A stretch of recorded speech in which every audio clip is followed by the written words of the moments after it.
everybody. Thank you for joining me for my training program on how to operate the number 3 lathe.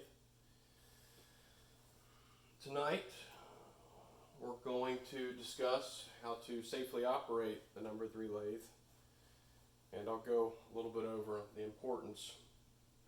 It serves as a tool for specimen preparation for X-ray fluorescence. So while the refinery is melting an alloy sample in a large quantity, they're able to take a small sample and send it to our lab, and with that sample we're able to prep it with the lathe, run it through the X-ray, and determine everything that's in the chemical makeup of that product. So carbon content, chrome content, you name it, it's down to the very, very finite.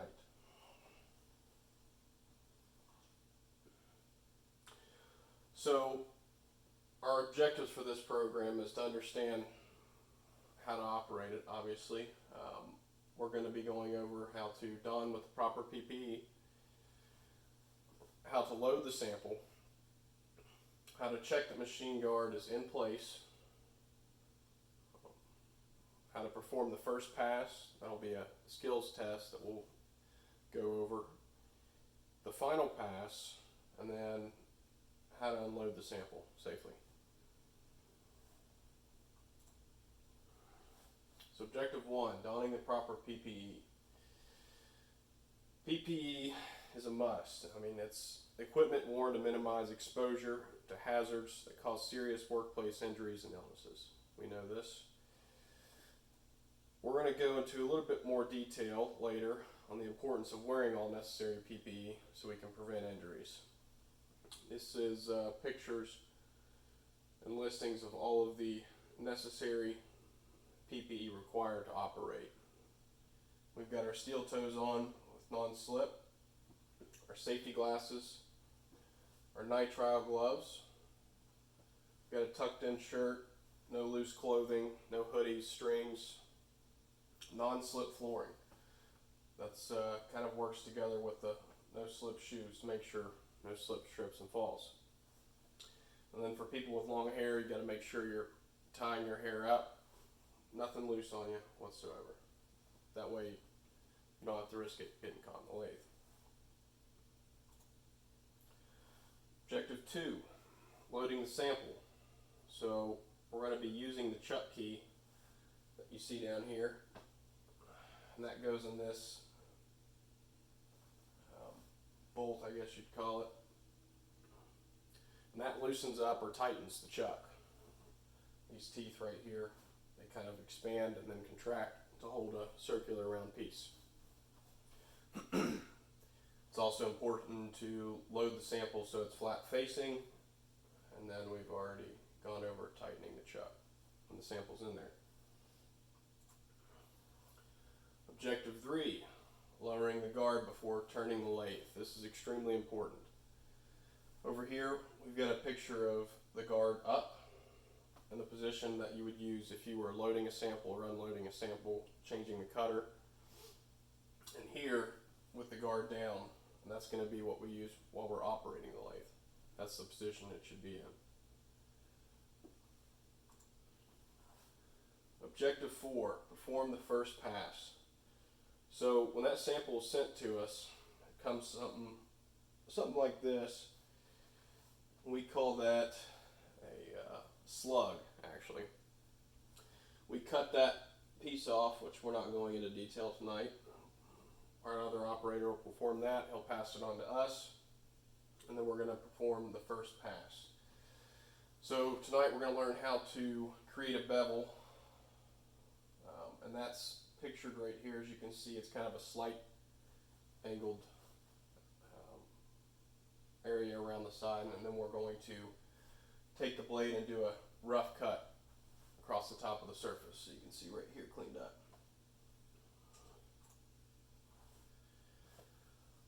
Objective 5, performing the final pass. So here we'll learn how to swap to a fresh cutter, Make sure you're getting a nice clean surface that you see in this picture. The cutter is stationed right here. And then we're going to set the blade so we're just cutting a hair away from the sample. You want a very, very fine surface, nice and shiny like this, compared to what we see in this here. That's rough.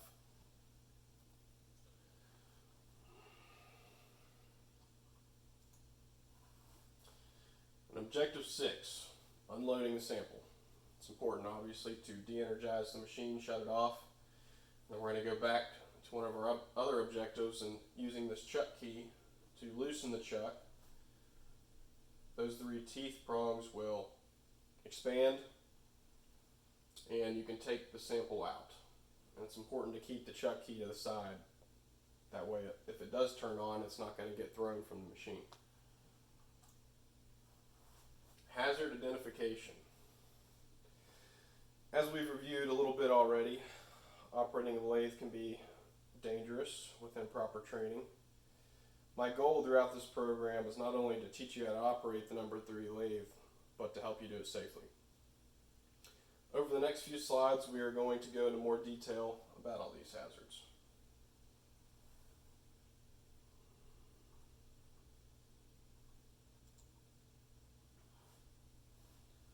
Slips, trips, and falls. We'll have to change that. It looks like I changed my background, that way it could be seen by the video. So,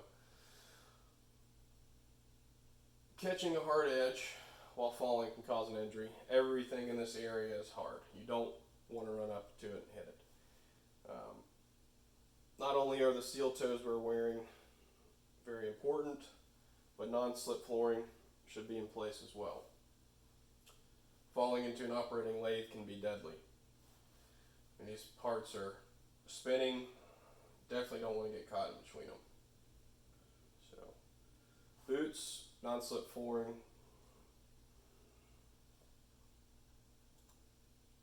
Chemical hazards. Nitrile gloves are important. The coolant can sometimes irritate some people's skin. It doesn't mind, but I've known others for it to cause rashes. Excuse me. So, donning the proper nitrile gloves is very important to prevent contact. And it's also extremely important to use nitrile gloves only. You don't want to use any thick leather or cloth. Nitrile gloves are easily ripped and are only meant for chemical protection, and because of that, they're easily ripped. That's the main point I'm trying to get across, is if you do catch something on a spinning lathe, you don't want to have a leather glove that's just going to pull you right into the lathe. So you want nitrile gloves that'll just tear easily. This kind of goes into slip, trips, and falls as well. This nozzle we've got here, you want to make sure that's painted on the piece the entire time. If it's getting into the floor, it can cause a buildup and can kind of cause slip, trips, and falls. Pinch points. Nobody likes getting pinched. So we've got cutting tools and work pieces. The carriage table that we see right here, this moves along this line. It's easy to get your fingers caught in there if you got them in the wrong places. We've got all kinds of pinch points. The blade right here, especially when you're putting in a blade, make sure to keep your fingers out from underneath when tightening. Kind of a finicky process. When moving the carriage or table, keep hands free of the grooves it slides on. Most important rule of all is to never stick your hand in an operating lathe. That is no-no. If the hand was caught in the rotating chuck, it's able to pull your entire body in and result in serious injury and most likely death.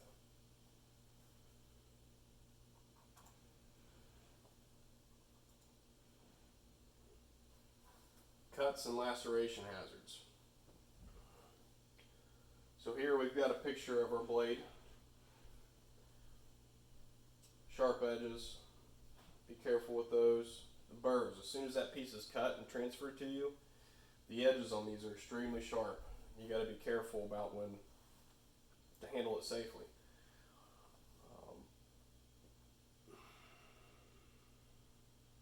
So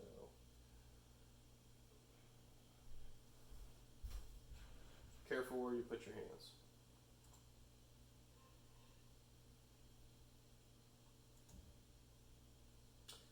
Flying objects.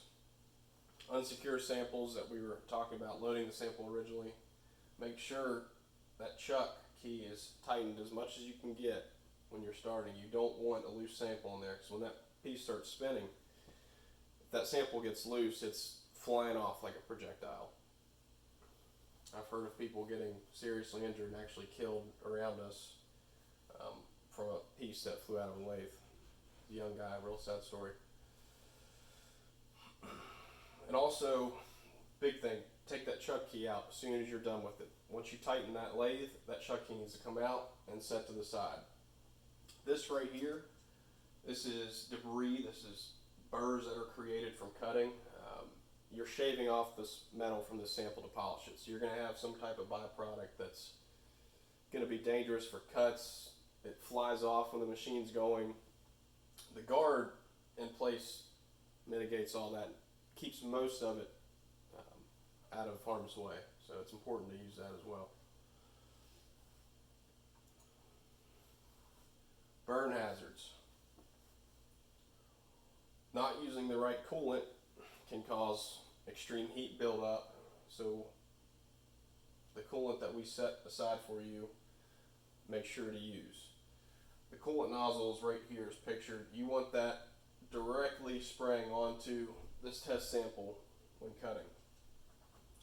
If not, and you realize that you're done and the nozzle wasn't on there, put that nozzle on the piece, let it spray for 3 minutes, and that should cool it down so you can touch it and unload the sample.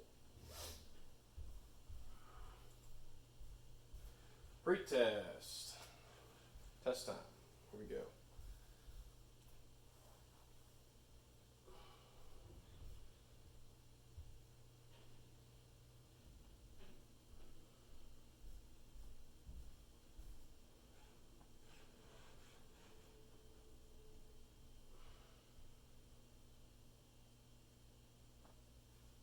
So we're going to go over this test, giving you a handout to fill out. Before we move any further, we need to answer these questions correctly. Then we can perform into the operating phase. So, what kind of clothing is unacceptable to be worn while operating the lathe? A, hoodie with untied strings. B, long necklaces not tucked in shirt. C, untied hair longer than shoulder length. That's all the above. What kind of PPE is necessary for lathe operation? Safety glasses, steel-toe boots, shock-resistant gloves, tight-fitting nitrile gloves. The answer for that is C. The chuck key should be left in the lathe when starting. True or false? That's false. Very important to keep the key out of the lathe whenever starting it. Number 4, the machine guard must be put down prior to starting the lathe. That's true. Anytime that lathe is operating, machine guard must be down. Number 5, it's important to change the blade when making the first pass. That's false. First pass is a rough cut. It's not necessary to change the blade. It's important to change the blade when making the final pass. That's true. That new blade on there helps create a nice smooth surface. It cuts very fine. It gives a nice surface for the XRF to read later to provide proper identification. 7, it's important to de-energize machine before removing test sample. That's true. Always shut off the lathe before sticking your hands anywhere near the rotating piece. All right, good job.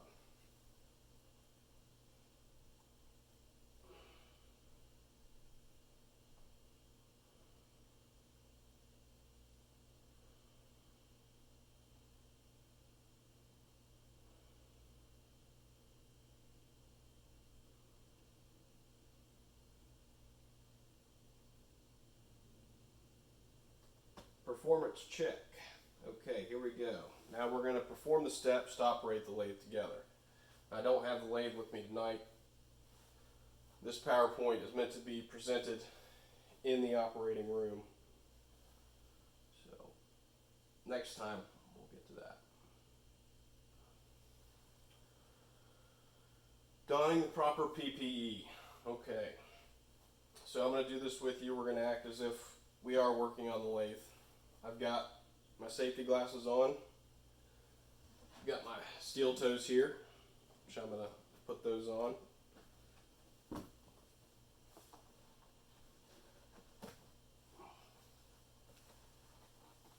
Excuse me one moment. We've got our no slip flooring in place. You're going to have to trust me on that one. No loose clothing. We've got our tails tucked in. No long hair to tie back. We are almost good to go. Our nitrile gloves.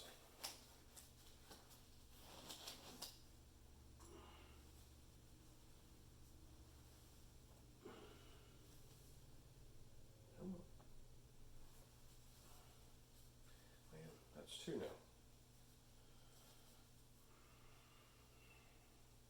Loading the sample. So in loading the sample, we're going to take the chuck key here. We're going to place it in the bolt here, both hands. We're going to turn it, and that's going to loosen these teeth right here. We'll take our sample, and we're going to put it in there as flat as we can. It's important to get the sample flat in there so we can get a nice easy cut, so it's not cutting in excess. If it's crooked, you're going to be not getting a flat sample and doing a lot of excess cutting. Lowering the guard in place. So here we've got our guard up. We just loaded the sample, we had to keep the guard up. So now we're going to take the guard, we're going to lower it. So now we've got a safe place to operate.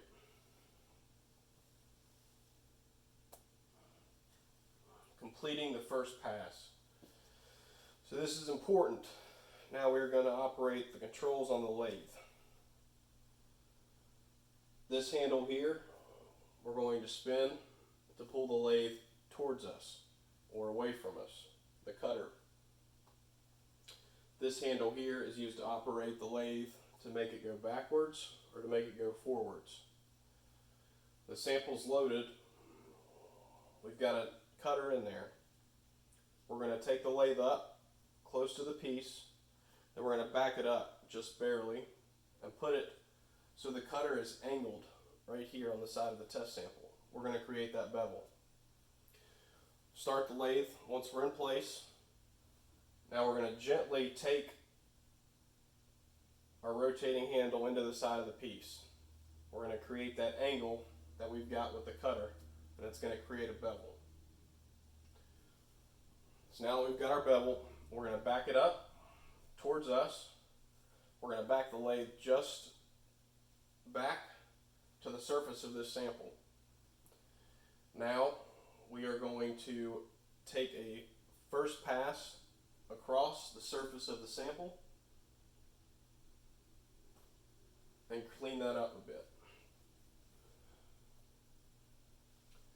Completing the final pass. So it's important here, we've got to change our cutter. We talked about that earlier. Changing the cutter allows us to get a nice smooth sample.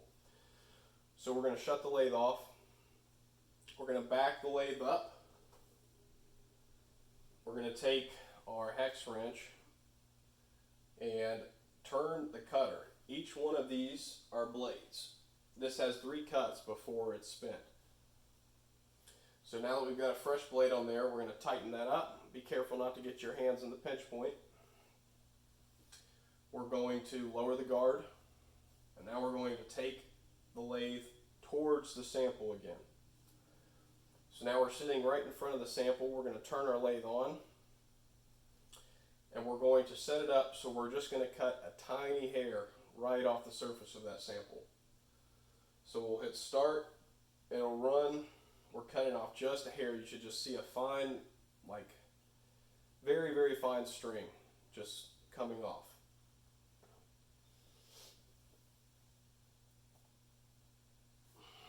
Unloading the sample.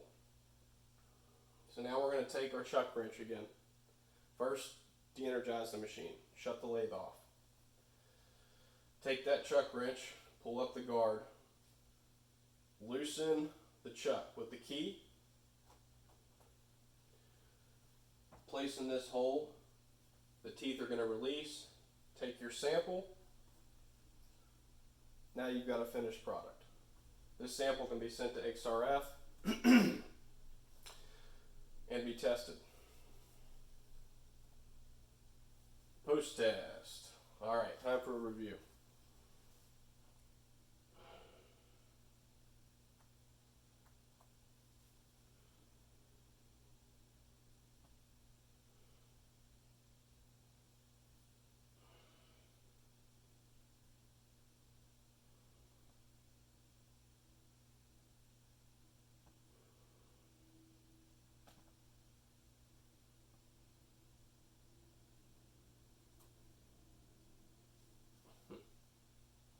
Got to exit out of this PowerPoint real quick. All right, post-test.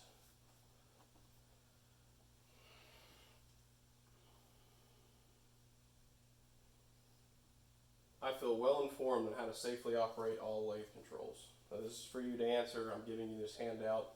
You fill it out and you return it to me. I would hope you would say strongly agree. I feel that if I did have a question, I could ask my instructor at any time. I hope you would also answer strongly agree to that. I understand the dangers associated with operating a lathe. Yes. I understand that if I don't follow procedures, I may injure myself or others. That is also yes.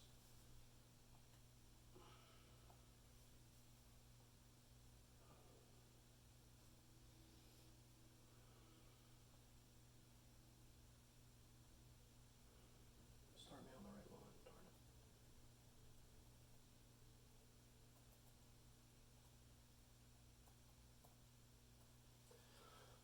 it. OSHA guard requirement. The year 2019, there were 5 fatalities while operating a lathe. That's kind of high. Since August 30th, 2018, there's been 20 OSHA recordable incidents. Out of those, 11 involved amputations of the fingers were taken.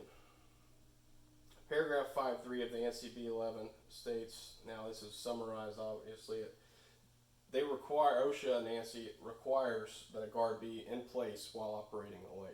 It must be there. Reaction form. This is meant to be taken right after training. We're going to look over that.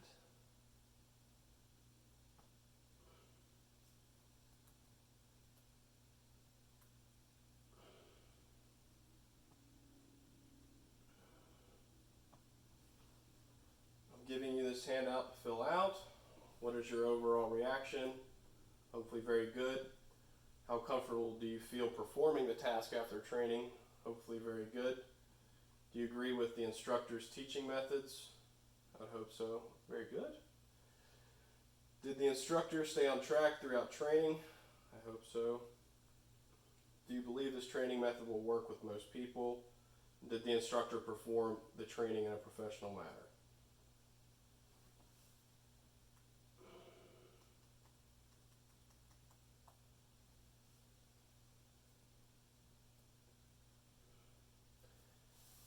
Then we're going to do we don't have to do our behavior assessment just yet. I'm going to give you the form to keep. Don't look over it yet. We'll keep it in this envelope, and then in 3 months I'm going to have you take that test. We can briefly look. We don't need to look at that now. And then the CRT for review. This is for you to keep while operating. You can keep this at your desk. This is a CRT mapping of all the objectives. So if you need to go back and double check your steps, this will help you do that. This can serve as a means of instruction. So check for proper PPE. We've went over that. This will remind you. Loading the sample will show you how to. Check for the guard in place. Yes. First lathe pass, it'll show you how to do the bevel and the first cut, the second pass and the final cut. Remember, cut the hair off. And unloading the sample.